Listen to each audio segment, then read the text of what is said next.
Hello दोस्तों, कैसे हो आप सब। आई होप आप सब अच्छे होंगे।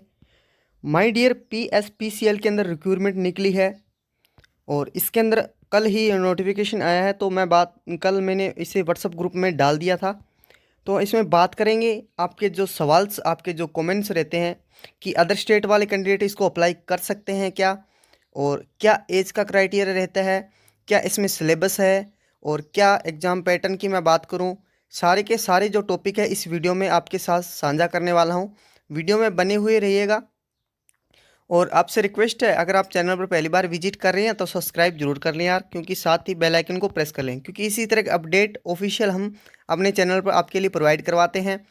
और साथ ही वीडियो के डिस्क्रिप्शन में टेलीग्राम ग्रुप और व्हाट्सअप ग्रुप दोनों का लिंक आपके लिए उपलब्ध करवा दिया है। हर छोटी बड़ी न्यू नोटिफिकेशन आती है सबसे पहले हम अपने टेलीग्राम पर डाल देते हैं, क्यों हर टॉपिक के लिए वीडियो बनाना संभव नहीं होता है। तो हम आप व्हाट्सअप ग्रुप या टेलीग्राम ग्रुप में डाल देते हैं। देखो, रिक्रूटमेंट निकली है PSPCL के अंदर, Punjab state power corporation limited. Other state वाले बच्चे, पहले बता देता हूँ, आपके जो सवाल आने वाले हैं वो है कि अदर स्टेट वाले भर सकते हैं क्या। तो हाँ जी दोस्तों, माय डियर, आप इसको फॉर्म को अप्लाई कर सकते हो। बट एक शर्त इन्होंने रखी है, वो बताऊंगा आगे, कि एक वो अगर आप वो शर्त को फॉलो करते हो तो इसको फॉर्म को फिलअप कर सकते हो। क्या रहेगी वो शर्त, आगे देखेंगे। देखो, इसके अंदर एडवर्टाइज नंबर CRA 306/24, ठीक है। 4 पोस्टें निकली है माय डियर। देखो, electrician grade second and junior plant attendant and junior plant attendant chemical and low officer grade second. देखो 4 निकली है। तो इसके अंदर ITA वाला और डिप्लोमा वाला दोनों कैंडिडेट एलिजिबल है। आगे क्वालिफिकेशन की मैं बात करूंगा कि योग्यता इन्होंने, वैसे आपने थंबनेल पर देखा होगा, 10वीं प्लस IT वाला इस फॉर्म को फिलअप कर सकता है। फॉर्म कब स्टार्ट होंगे, तो 20 मार्च को फॉर्म स्टार्ट हो जाएंगे, ठीक है। टाइम रहते ही अप्लाई कर दीजिएगा, क्योंकि जब आप लास्ट डेट से 1-2 दिन पहले भरवाते हो तो साइड है वो डाउन हो जाती है, ठीक है। लास्ट डेट इसकी रहने वाली है 9 अप्रैल, ठीक है। 9 अप्रैल से पहले पहले फॉर्म को भर दीजिएगा, अगर आप इसके अंदर इसका इनका क्राइटेरिया फुल करते हो तो। देखो आगे क्या है, टोटल वैकेंसी की मैं बात करूँ, जैसे जैसे PDF आएगा मैं बताता जाऊंगा आपको। देखो, इलेक्ट्रीशियन ग्रेड सेकंड की मैं बात करूँ तो 88 पोस्टें हैं इलेक्ट्रीशियन ग्रेड सेकंड की। जूनियर प्लांट अटेंडेंट 75 सीटें हैं। वहीं मैं बात करूं, जूनियर प्लांट अटेंडेंट केमिकल वालों के लिए ओनली फॉर 7 सीटें हैं। और लो ऑफिसर ग्रेड सेकंड के लिए मैं बात करूं, ओनली फॉर 6 सीटें इसके अंदर रखी गई है। देखो आगे सीटों का डिस्ट्रीब्यूशन इन्होंने किया है, वो अपने लिए इतना वैल्यू नहीं रखता है। देखो मैंने टोटल बता दी है, आप देख लेना। ये PDF आपको हमारे व्हाट्सएप ग्रुप में मिल जाएगा। देखो इसके अंदर देखो एलिबिज जो क्राइटेरिया है वो क्या है कि क्वालिफिकेशन एजुकेशन।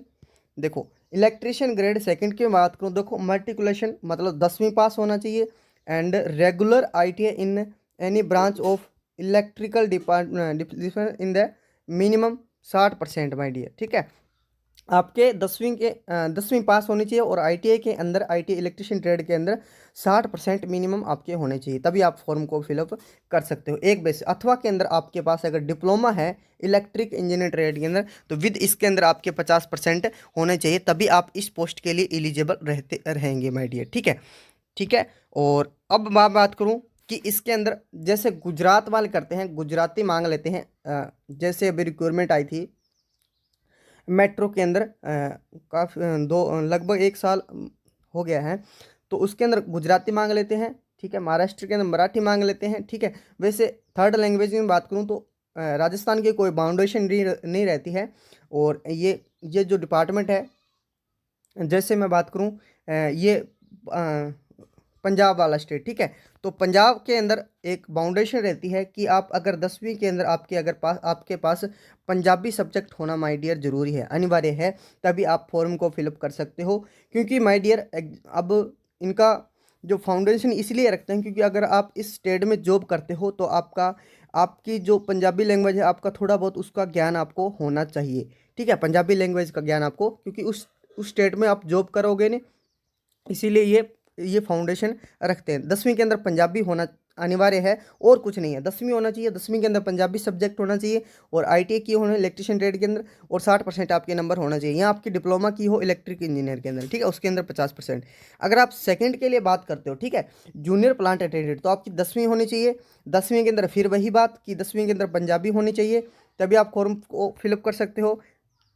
और आपका regular of ITI in any discipline with the maximum, यहाँ पे इन्होंने मेंशन नहीं किया है कि अगर आप फिटर ट्रेड से हो या इस ट्रेड से हो, कोई भी ट्रेड से हो इस पोस्ट के लिए अप्लाई कर सकते हो, ठीक है, वेल्डर कोई भी ट्रेड से हो, बट आपके पास 10वीं के अंदर पंजाबी होना अनिवार्य है। पंजाब के अंदर दोस्तों माय डियर पंजाबी लेते हैं। राजस्थान की मैं बात करूँ तो बेसिकली देखो, राजस्थान के ऐसे 2 जिले मैं मान सकता हूँ, अब तो 3 जिले ना, अनूपगढ़ और गंगानगर हनुमानगढ़, इन 3 जो जिले हैं इसके अंदर लगभग कैंडिडेट के पंजाबी 10वीं के अंदर ली होती है, ठीक है। तो वो वाले कैंडिडेट जैसे गंगानगर के वाले, हनुमानगढ़ वाले और अनूपगढ़ वाले, ये 3 जो जिले हैं वो इस फॉर्म को अप्लाई कर सकते हैं। जो 3 जिलों के जो कैंडिडेट हैं वो इस फॉर्म को अप्लाई कर सकते हैं, क्योंकि उनके पास 10वीं के अंदर पंजाबी बेसिकली अपने पास देखा जाता है, ठीक है। और जूनियर प्लांट अटेंडेंट केमिकल के लिए मैं बात करूँ तो BSc with chemistry and main subject with minimum आपके 60% होना चाहिए, या MSc आपकी केमिस्ट्री के अंदर विद 50% आपके उसके अंदर होना चाहिए, ठीक है। और अपने लिए ITI के लिए हमेशा बात करता हूँ तो ITI के लिए मैं बता दी है, अगर आपकी कोई भी ट्रेड से आपने इलेक्ट्रिशियन को छोड़ के दूसरी ट्रेड से आपने ITI की है तो आप सेकंड पोस्ट के लिए अप्लाई कर सकते हो जूनियर प्लांट अटेंडेंट, वरना आप इलेक्ट्रिशियन के अंदर बढ़ना चाहते हो तो अगर मैं बात करूँ इलेक्ट्रिशियन वाले, तो इलेक्ट्रिशियन ग्रेड सेकंड के अंदर भर दीजिएगा, क्योंकि इसके अंदर अगर आपके पास 10वीं है तो देखो, नॉलेज ऑफ पंजाबी क्वालिफिकेशन आपके पास, qualification oblique knowledge of Punjabi in essential for all post for the purpose in the candidate must है passed Punjabi of the last matriculation of equivalent level, ठीक है। आपके पास 10th के अंदर पंजाबी होना अनिवार्य है। एज लिमिट की बात करूं तो 18 से 37 वर्ष का एज का क्राइटेरिया फॉलो करते हैं, कोई बात नहीं। 18 से 37 ये हमेशा अनरिजर्व कैटेगरी के लिए काउंट होता है। आपको हमेशा बताता हूँ OBC कैंडिडेट को 3 साल की छूट, और SC जितने भी कैंडिडेट हैं और ST उनको 5 साल की छूट इसके अंदर ऐड कर लीजिएगा, ठीक है, छूट मिलती है। और उसके बाद मैं अगर बात करूँ फॉर्म फीस की, तो बहुत ज़्यादा फॉर्म फीस है इसके अंदर, देख सकते हो 1200 रुपये। आल कैंडिडेट जो शेड्यूल कास्ट पर्सन है डिसेबिलिटी एरिया उनके लिए 1200 है, and schedule caste person with disability हुआ है उनके लिए ओनली 750 फॉर्म फीस रहेगी, ठीक है। 216 रुपये आपका GST लगने वाला है, और जो दूसरे कैंडिडेट है 135 रुपये, टोटल मिला के जो फीस है 1416 रुपये आपको पे करनी पड़ेगी, ये बैंक चार्ज है, ठीक है। तो फॉर्म फीस बहुत ज़्यादा है। आप अगर आपके पास 10वीं है, 10वीं के अंदर पंजाबी है तो इसको मत छोड़िएगा, क्योंकि बहुत अच्छी वैकेंसी है माय डियर। PSPCL के अंदर 88 पोस्ट है। और मैं बात करूं इसका जो सिलेबस है, एग्ज़ाम पैटर्न है वो क्या रहने वाला है। एग्जामिनेशन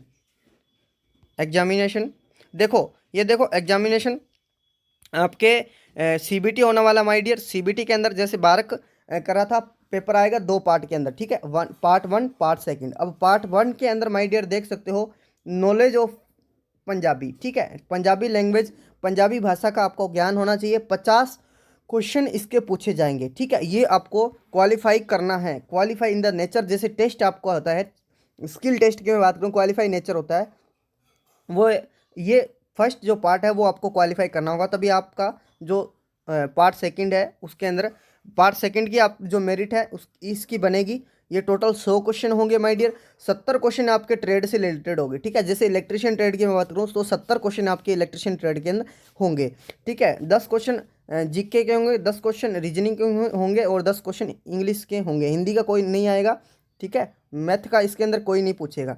देखो रीजनिंग आनी चाहिए, इंग्लिश आनी चाहिए, और आपको GK आना चाहिए, जनरल नॉलेज। और इसके अंदर मैं बात करूं अगर नॉलेज ऑफ पंजाबी के अंदर आपका जो पार्ट फर्स्ट होगा उसके अंदर माय डियर कोई भी किसी प्रकार की नेगेटिव मार्किंग नहीं है। यहाँ पे देख सकते हो all multiple choice question of the part will carry 1 mark of the each correct answer in the way there will be no negative marking. कोई किसी प्रकार की नेगेटिव मार्किंग नहीं है। ध्यान रहे पेपर फर्स्ट के जो पार्ट है फर्स्ट के अंदर जो नॉलेज का पंजाबी, ठीक है, मिनिमम आपको 25 क्वेश्चन आपको राइट करने होंगे माय डियर, ठीक है। 50% मतलब कि 50 नंबर का क्वेश्चन आपका जो पेपर आएगा उसमें से आपको 25 क्वेश्चन अगर ले आते हो तो बिल्कुल आप मतलब सेफ हो, ठीक है। इन्होंने बताया है क्वालिफाई करने के लिए 25 नंबर आपके होने चाहिए। जैसे यूपीपीसीएल TG2 करता है कंप्यूटर जो कंप्यूटर का आता है कंप्यूटर, जैसे पार्ट 1 की बात करूँ क्वालिफाई नेचर होता है, ठीक है, पार्ट 1 तो कंप्यूटर आपको क्वालिफाई करना है, अब तभी आप सेकंड जो पार्ट है वो हल कर पाएंगे। इसी तरह इन्होंने ये फाउंडेशन रखा है कि अगर आप पंजाबी लैंग्वेज को क्वालिफाई करेंगे तभी इसके अंदर कोई नेगेटिव मार्किंग। अब रही बात सेकंड की, ठीक है, जो पार्ट सेकंड है उसके अंदर 1/4 नेगेटिव मार्किंग है माय डियर, ठीक है, 1/4 नेगेटिव मार्किंग है, ध्यान रहे। इन्होंने यहाँ पे लिखा है, देखो देखो ऑल मल्टीपल चॉइस सेकंड जो आपका होगा रॉन्ग आंसर 0.25 या 1/4 नेगेटिव मार्किंग है इसके अंदर, ठीक है। पहले वाले के अंदर पार्ट 1 के अंदर कोई नेगेटिव मार्किंग नहीं है, दूसरे के अंदर लागू हो जाएगी माय डियर। तो जितने क्वेश्चन आए उतने ही अटैम्प्ट कर लिए। आपको 120 मिनट का टाइम जो मिलने वाला है, ठीक है, और ये इन्होंने बताया। बाकी नॉर्मलाइजेशन होगा, ऑनलाइन अप्लाई करना है, फॉर्म है जो आगे इन्होंने। बाकी आपका जो सवाल है कमेंट कर दीजिएगा माय डियर, रिप्लाई ज़रूर करूँगा। आज के लिए इतना ही, धन्यवाद, मिलते हैं नेक्स्ट वीडियो में। और ये इन्होंने नॉर्मलाइजेशन बताया कि अगर एक से ज़्यादा शिफ्ट में अगर एग्जाम होता है तो इस वाले फॉर्मूले को हम यूज़ करेंगे नॉर्मलाइजेशन करने के लिए, ठीक है। मैं मिलता हूँ नेक्स्ट वीडियो में। आपका यहाँ तक जुड़ने के लिए बहुत बहुत धन्यवाद। अगर आपका कोई कमेंट्स है, आपकी कुछ सवाल है तो कमेंट कर लीजिएगा। बाकी सारे सवाल आई उम्मीद मैंने आपको बता दिए होंगे। मैं मिलता हूँ नेक्स्ट वीडियो में। और चैनल पर पहली बार विजिट करें तो बिना सब्सक्राइब किए मत जाइएगा, साथ ही बेल आइकन को प्रेस कर लें, क्योंकि इसी तरह का ऑफिशियल अपडेट हम हमारे चैनल पर आपके लिए प्रोवाइड करवाते हैं। वीडियो के डिस्क्रिप्शन में टेलीग्राम ग्रुप और व्हाट्सअप ग्रुप का लिंक आपके लिए उपलब्ध करवा दिया गया है। वीडियो को अच्छी लगे तो शेयर और लाइक्स कर दिया करो, क्योंकि इससे हमारा मोटिवेशन है वो इंक्रीज़ होता रहता है। फाइनली मैं मिलता हूँ कल।